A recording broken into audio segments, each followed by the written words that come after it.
Link's face. Yes, Pick, and then Haya Ling second. Yeah. So they could have prioritized it. Exactly. Oh, no. Correct. I think right. Occupy Throne just doesn't really know how to prioritize this pick, but we got to take a look at the draft. Yep, going into game 2, this is where decisions are going to be made, possibly feelings hurt, but games are won and lost off of what is going to go down. Here we go. Once more, RRQ Akira on the play. I was expecting to switch up here, but no, they're doing the same thing. Franco and Fanny taken out, and then Occupy Thrones banning out the carry and the glue. I kind of feel like they understand, is it really worth banning all EXP laners for Takashi? Because I kind of feel like he had an entire year to basically trade all of the meta EXP laners and then some. I think the best part is that I think RRQ identifies the mission right here is just to basically ban away the Fanny, ban away the Franco, ban away the Kaja, which Maro used in the previous game. Occupy Thrones will trade that ban with a 1-1 ban, but this opens up to the Joy. And there you go, Astro Thunder still gets his hero anyways. The Joy comes through, and mind you, this is still a flex. We have seen King play this. Here's the thing, right? Joy, like, it started off very slow, but now it's really catching steam. 1-1 is #1 in pick and ban rate with 100%. Gee, I wonder why. Man, like, 1-1, super broken, especially when she gets into the air, spreads all the damage all across the board. But even with the recent nerfs, it's still not enough. Looking at this, right? So Valentina picked up again. When I see a Valentina, I think of control. I think of team fight. So I'm looking at the draft from Occupy Thrones. I want to see a team fight composition. Yep. We're looking sure that, you know, Occupy Thrones will pick up a team fight composition. First ingredient for that team fight composition is a tanky frontline. There you go. That's the Fredrin going in. No feel for the carry at all because, you know, Occupy Thrones has always already banned it away. Now, I think the biggest question from the side of RRQ Akira, where is this Joy going to be? Because Jungle Joy doesn't look as delicious anymore. It feels like a EXP Joy is the way to go right now. Yeah, okay, so I agree. Let Joy be there. So I feel like in this situation, don't pick up a clear-cut jungler just yet because you said as well, King can use this hero. So wait until the end of the draft to make a decision. With Eve as well as Cho picked up, this is a very strong dual mid lane because they can have a lot of control because yes, Cho is a catch hero, but the thing is, because of his Jit Kundo, he has AoE crowd control as well. So this is actually a good answer towards a possible team fight composition where you have a lot of control in the slows with the Eve as well as the knockups with the Cho. Yep, and this leads into the current storyline, the path, the narrative for both coaches drafting is everyone's non-committal except for Coach Mundo, who picked up on what we were saying.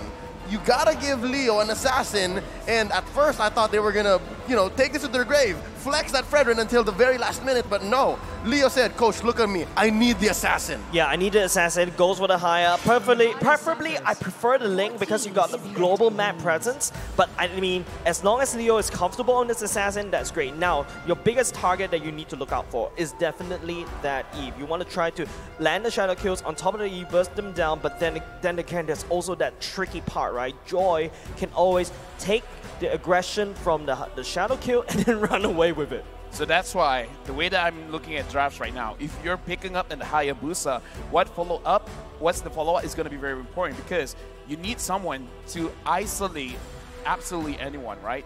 So and you got to make sure that you get to dictate how people are isolating yourself because throughout this M4 World Championship, you can't really rely on your opponent to isolate themselves from their own teammates. So you need someone to force it out. Like, again, Akai is not good here, but I'm thinking of something like an Akai where you don't get to choose where you're going to be at, and then the Hayabusa could take control. So I'm looking at the draft. If they can pick anyone that isolates someone from RRQ Akira, because you're saying that the target is the Eve. How can you be sure the Eve will anyways be alone?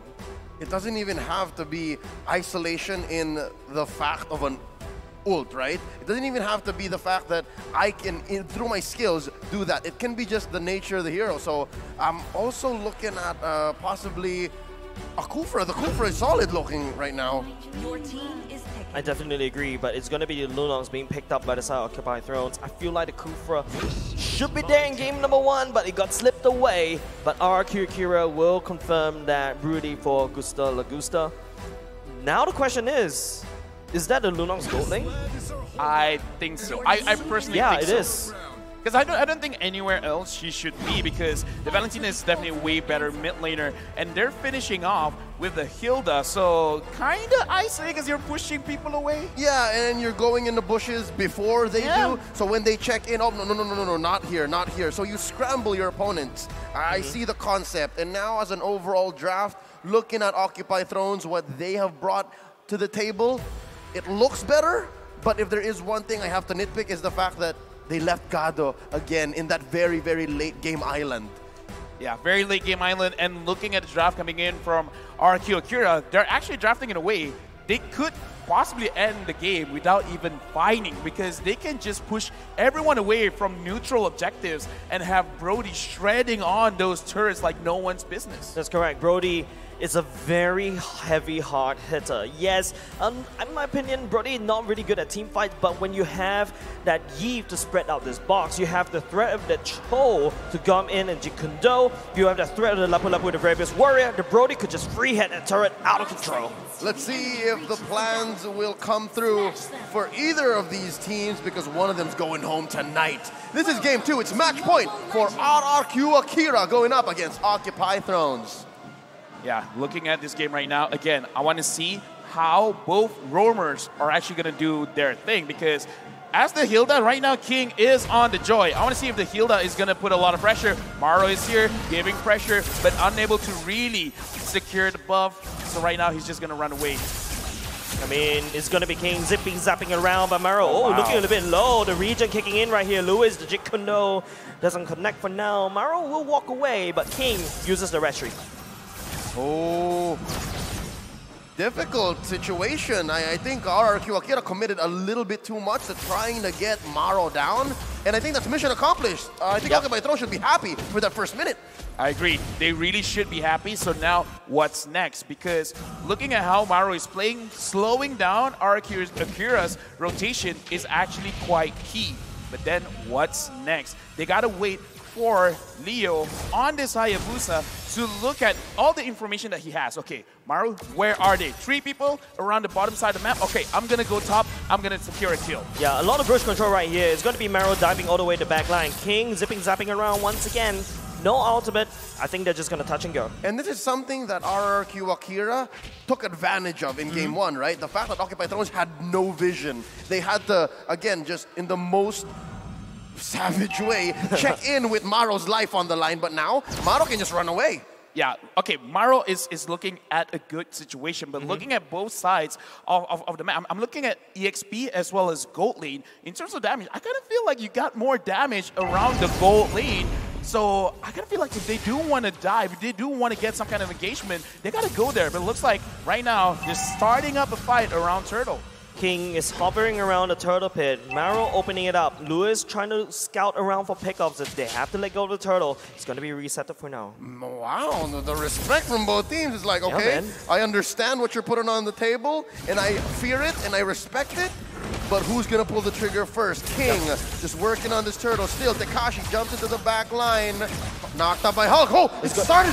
Oh, he's going to be starting right now. The turtle will be slain by King. It's Tekashi with the Various Warrior. Leo nowhere to be going. Hey. But, he's able to slip all the way. Leo, only 1 HP. Lewis has to burn the flicker at the same time. The kick going in as well. King is just wrecking havoc.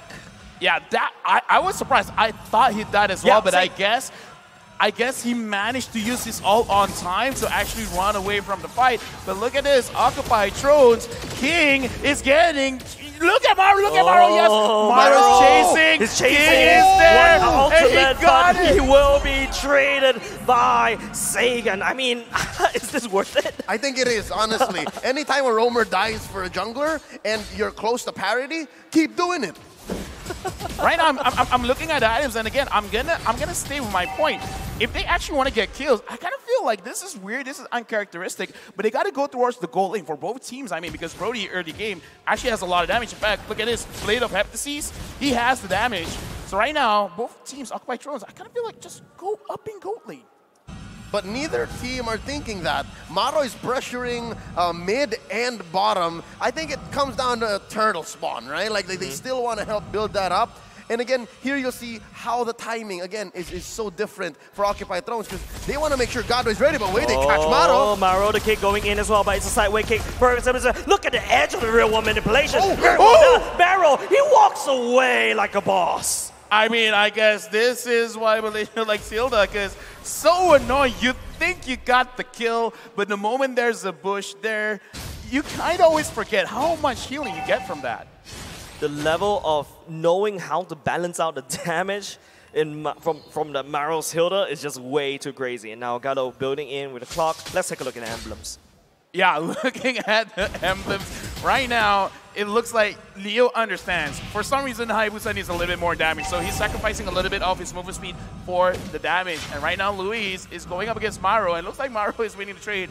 Roamer against Roamer violence. Again, the fact that they're playing with a Lunox just shows that they're willing to make sacrifices, and it's a full-on engage. Shadow kill going in at the same time. Gustavo has to run away. Now here comes Ferrari 77. Real own world manipulation. Gusta just walking around, but will get shut down by Ferrari 77. Luis kick Maro all the way back to no man's land. Saigon will pick that up. It's a 1-for-1 trade. Again, Maro for anyone from RRQ Akira is a good trade, especially since Gado's not suffering just yet. Hey, they put an assist on that gold laner. And I just like looking at a fight around the goal lane, so now they're freeing things up a little bit. Fury 77 got the purple? He protected the purple. Oh, wow. It's on him instead of King. So again, that's a check for Occupy Thrones in the mid-game. Everything is going superbly well for Occupy Thrones in a very awkward way. RRQ Akira, I don't know. Everything is looking slightly okay for now in terms of gold lead. Super even. Oh, you hear that? Conceal, Luis looking for an engage, but Maro spots him again. The vision game making the difference. Yeah, the Hilda is just so annoying to deal with. No wonder everybody hates her. Yeah, a lot of people hate her, and right now, looking at the items, we got to look at the Eve, where the Brute Force Breastplate has been picked up. So, for Occupy Thrones, if they do want to catch someone out, they got to make sure that they see this item first, because you're going to have to... You have to invest a little bit more into that. Yep, Red Wolf manipulation going in, zoning out Maro away, but the kick will be there. Tries to sell something. Look at how tanky Maro is, but it's going to be the peel coming in. But Maro, he's still alive though. Nowhere for Maro to run finally. The squirrel jump, and he has to fall on the ground someday. Close call. If only this was maybe 2 or 3 minutes into the game more, then maybe Gado would have gotten a kill or two. But at least they're just trading Maro. Maro's more than happy to be of service to his squad this way and eventually get them to the late game where they're more comfortable. Something I want to talk about. Saigon is owning mid. Saigon, the fact that he hasn't really left this lane as much is at least keeping RRQ Akira in a small lead. Again, that's 1,000 gold. But King, Maro scouts out King for now, but it's going to be the turtle that's already spawned. Occupy Thrones currently working on purple buff for now. Maro's going to engage in and jumping on, but Tekashi going in the back line. The Bravest Warrior activating on Furry 77 and 12, but it's Furry 77 responding with the Bravest Warrior, and now they have to run away. The Shark Kill going in, finding Luis, but he has to bike out. Furry 77 still on the run as well, just biking out, chucking it down. Lil coming back, taking the turtle away. Oh, bodies are falling, Luis for Fury, no, and it's not done yet! Occupy Thrones putting pressure on enemy's wound and peeling it apart. If we see an instant replay, we can see how Occupy Thrones is actually isolating people from RRQ Akira, because that's what we were talking about. You got to find a way to isolate members of RRQ Akira to make sure that Neo has optimized damage. Now, the way to do it is kind of weird, because Shadow Kill to put everyone together, and once everyone is together, then they start isolating people. So, reverse order, but it still works out. It's isolation by with more steps. Exactly. It's like, we come together and then we isolate and then we come together again. Occupy Thrones, I think the way that Maro has been playing this Hilda is actually making so much sense. Opening up the map, everyone somehow is scared of the Hilda. With the way that Maro had stepped up, originally they had a different shot caller. It was their mid laner previously, Joke. But now it's Fury 77. Maro had to come into the leadership role, and here he's making all the difference. He shrank that gold lead previously about 1,000 and change. Now it's OT who's actually owning the map. And look at this, the main damage dealer, Lunox, as well as the Brody, already having 2 core items. I would say if they want to fight, this is the time to fight, because you gotta engage the Brody before he gets his Blade of Despair. Once that is online, this is a very scary Brody. Lunox, just by having 2 items, right? Lightning Truncheon as well as the Clock of Destiny, you can already wreak havoc. And thinking of the possibilities, right? We really haven't seen the full potential of Gado just yet. He can even survive when King tries to dive him. But so far, RRQ Akira have picked up on it. Hey, Occupy Thrones are owning more of the map. We should watch out. Tekash tries to engage, cancels it. Oh, no, Leo! It's so hard to see Hayabusa just jumping in back and forth like that. Leo, super slick on this. This is the assassin that he's comfortable with. Mero gets slowed down by the E for now. Leo, oh, he actually catches Gusta Luca, but have to run away. Look at how much Gusta Luca hurts. Look at this, it's very crazy, but Luis gets a kick. Oh, Luis got a kick for 7-7, actually blowing down the real one manipulation. Icon the phone, super, it gets cancelled by Hog at the same time. Torn apart memory, not tearing people apart from the side of Akira Thrones. It's gonna be Leo going into the shadow kill all the way to the back line. King looking to reload Shuriken there to finish the King off. Hog will be there to say hi to Tekashi. Backs on because Occupy Throne pick up a good kill. Look at the way Occupy Thrones is approaching the fight.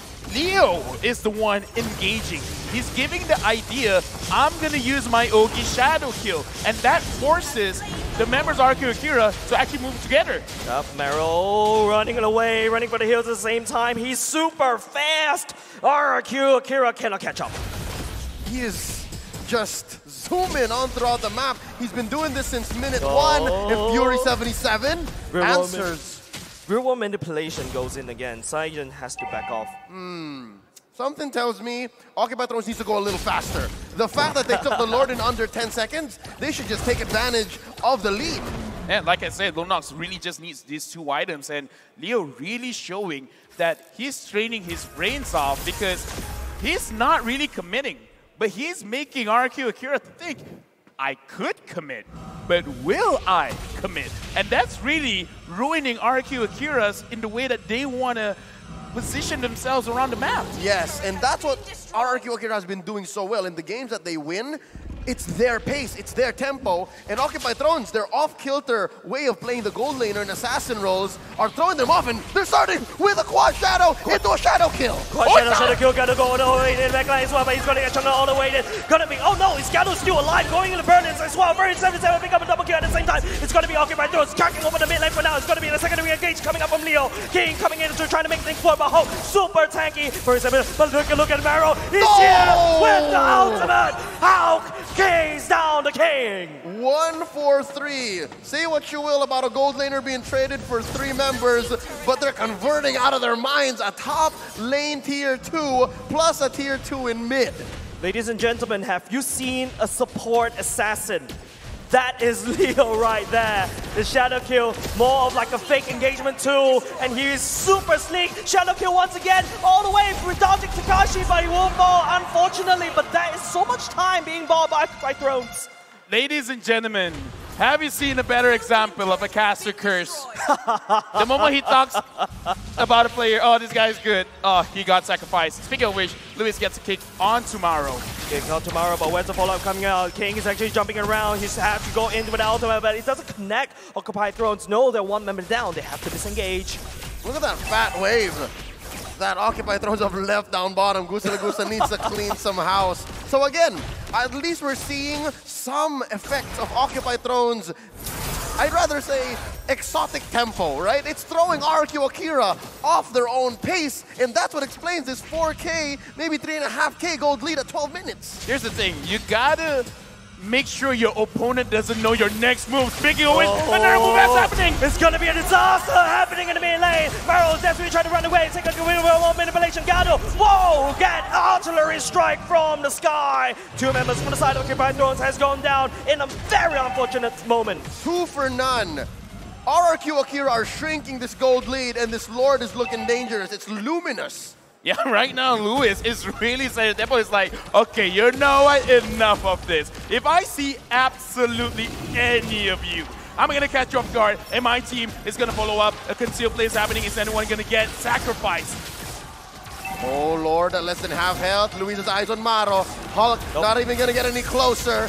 King is gonna Retribution that Lord to oblivion, and RRQ Akira back in this game. Yes, RRQ Akira definitely will be regaining a lot more control, a lot more goal momentum as well. But hold on a second, Hulk. Oh, King, he gets terrified as well, but he's able to dash out alive. But 37 say no, I'm gonna pull you down with a flicker first kill.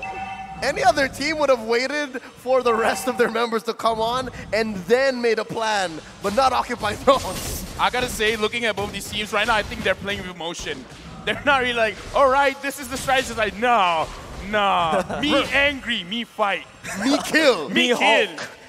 Me Hulk, just literally what Occupy Throne's doing right now. Leo going in. I don't know what he can do against Gusta Lagusta though. Wind of Nature will be activated but now, but will go into nothing but Occupy Thrones. Oh, God, memory! Tears the Hayabusa up. Me find Brody. Me kill. That's how single dimension right now Occupy Thrones has evolved into. But it's going to be RRQ Akira gaining control. This game has devolved into something very crazy. Yep, this is going to be a difficult defense for Occupy Thrones now that RRQ Akira has regained part of the map. They have a very small lead. Vision though, Occupy Thrones knows a little bit more. Oh, successful Lord defense, but wait! Lewis, he's kicking for 7-7, saying right to the real one manipulation, just buying some time. Takashi just slashing down Occupy Thrones. Maro will be the victim, and now it's going to be Takashi just buying some time to try to push down, using the minions, trying to land on some turret damage, but Occupy Thrones successfully defends for now. I gotta give it over to Leo, not Occupy Thrones Leo, Caster Leo, because you called it out. Occupy Thrones, they should have fought a little bit faster because now RRQ Akira, they got the tempo back on their own field based off Lewis saying, guys, I had enough, let's go. Yeah, of course, the real man, Malaysia and Gado is out of the fight for now. He has to go back and reset. Look at how taking half HP. Leo, what are you doing? Right into the shadow kill, but he's actually doing something well. Maybe I push RRQ Akira all the way back, but the stun coming in. The Wind of Nature activated the hand throw. Ultimate misses. Gusta Lagusta, he likes it as 77 replies with a revenge. 1 for 1, both key members of both the squads. Luis gonna make it home safely. Maro still looking for bodies again. It's that savage, that instinctive, that very intrinsic way of playing Mobile Legends still on display here in this 16-minute bout. Let's take a look at the items. Here's the thing, I thought the Brody had a Blade of Despair. He's like, no, I totally have way more than enough damage because now he has the Demon Hunter sword, so he has extra attack speed. So if anyone wants to tank, they can try. They legit can try, but they won't be able to get away with it. Looking at the itemization, he has the answer towards the Lunox. He has the answer towards the Hayabusa. So it's counterintuitive, but maybe don't go for the Brody first. Take members one by one, leaving him alone, and then go for it. And that's way too many decisions, I believe, for Occupy Thrones to make right now, given the sudden clapback that RRQ Akira put on the board. Permanent damage to their mid, to their top, and now they force an ult from Gado. Oh, that may be big. Oh and now my Gado God. will get kicked right into real one motivation. Look at Leo in the background. Lucas activating the Wind of Nature at the same time. Leo just chase, but Lucas has proven super slick as well. And now Leo is the one that has to gun from the hills. It's going to be the assassin on the run right here, the king. But oh, Leo, where is he going? I don't know where, but it's going to be the Windnets. The Windnets coming out from RRQ Akira, and Occupy Thrones have to go back and try to defend, but no, RRQ Akira is showing them they want to make sure that Occupy Thrones doesn't go back for the fight. Oh no! Those minions are getting cleared though! The fight is still continuing! Hulk still alive, torn apart memory, taking down the Fredrin! Taking down the Fredrin as well, 37-7, respawn just in time. It's going to 3 members. Sega doesn't really have the ultimate as well, so he is going to be cleared up by 37-7. That is an emergency situation. You know what? This game just got turned out to be so much fun. Gado 0-3 and 4. He's looking for his moment. He's looking for that opportunity. But because he's looking for that opportunity, Luis sees him first and be like, you can go into brilliance, I can still catch you, dude. That's why they call him the Brazilian heartbreaker, right? Like, you want to do something and you're so sure you can, but Luis just says, no, not on my watch. Let's take a look at this Lord. It is indeed evolved, ladies and gentlemen, so it has that extra ability. It can help clear waves, hurt opponents on the defense, all the worse. And again, at least Occupy Thrones, they have Maro here in this Pixel Brush. I wonder, how can they find a catch? So much bush control here from the side of RRQ. Occupy Thrones, they do have some form of bush control, but Leo is super ballsy right here, trying to look for any form of person to shadow kill as well. But Occupy Thrones has a very wide open base. They have to stem that bleeding for now. RRQ Brazil will start that Lord. In this fight, look at Luis. He's looking for it. He's looking for Gado. He's looking for Leo. He's dictating the fight. If no one touches Gado in this up-and-coming fight, it could be all Occupy Thrones. But if Luis catches him, there's going to be trouble. Oh, Astro Thunder not letting go. Oh, finally the Lord gets reset. But look at this, the Y bush to the east. Huge presence from Occupy Thrones there. Oh, RRQ gonna come in, conceal play. He's looking for a conceal play as well. Hog will be the victim for now. It's got all the members of the RRQ Wolf climbers in it. But Furry 77 is actually running ground. Hog trying to buy some time, but not enough. It's got Furry 77 jumping all the way in. Second has to run for now. Meryl does have the king, but the king is actually trying to dish a dash. Gustav Lucas is finally joining the fight right now. Just hard damage. RRQ Brazil definitely carrying. And then there was laid out Furry 77 and Gado at the same time. There is no way for Maro to follow them. 2 for none so far, and RRQ Akira happy with the results. No free Lord for neither squad. They both have to reset. 2K gold lead for the boys from Brazil. Small mistake by Gado just now, but hold on, this could be a bigger mistake by King. He went inside a 1v2. As time goes by, the amount of mistakes that you'll start to make will escalate. Takashi already using the ultimate now, but it's going to be Leo. Oh no, he get caught. Gusta Lugusta, he is here. The real one manipulation, the wind construction going in. The quad shadows, not enough. Too much to expect Leo to survive that. That's basically all the surviving members of RRQ Akira looking for revenge for their fallen jungler. Now, as quickly they turn to the Lord. Okay, here's the thing, Occupy Thrones. You got 2 members going up against 4.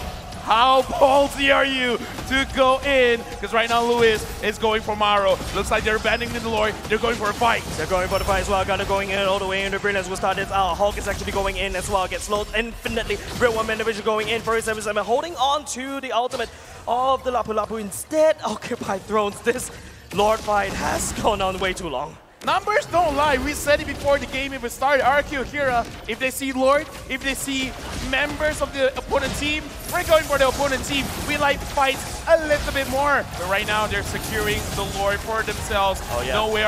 No way Occupy Thrones can get it. King secures it. Yes. Jace, this is what they call a Lord dance. All right, this happens about 4 or 5 times per game in a Filipino match in the MPL. And I have to say, RRQ Akira have done so well to orchestrate it, and Occupy Thrones did their best to respond. And that's why it lasted so long. We were originally looking at an 18-minute Lord. Now it's tailed up. It's a 21-minute Lord marching down mid. This is very scary for Occupy Thrones because now there's almost no way for you to isolate anyone. Lord comes in. Luis tries to find someone. Oh, Hulk in the middle, take on the damage as well. Second will start with the real one manipulation first. 77 doesn't really have the ultimate to work with. The Lord is already chunking down on the Occupy Thrones core. Maro is definitely by some time, but RRQ Brazil focus down the road of Occupy Thrones. And now there's 1 member down as well. Occupy Thrones buys some precious time, but for how long? Oh, they cleared the minion waves. King brought one through the bottom. Leo very low. Leo very low. Second will be there to clean it up. It's now going to be a 3v5 in the favor of RRQ as well. Luis will actually fall down and sacrifice at the same time. Hulk is absorbing so much damage, but he will not be there for long. Second going in the real one manipulation at the same time, but Gustav going in for the crazy plays. Go ahead. Nothing left for Occupy Thrones. May have taken a while longer, but RRQ Akira have found a way. They're sending the MPL MENA champions home tonight. GG, well played, and thank you to Occupy Thrones, but RRQ Akira moves on to the next round. Saying they did well is an understatement. They understand what was going on, and then they, with the experience that they have, they know how to fight against it. They know how to fight against Occupied Thrones, and even though Occupied Thrones has been eliminated, I gotta say good sportsmanship because smiles are all around.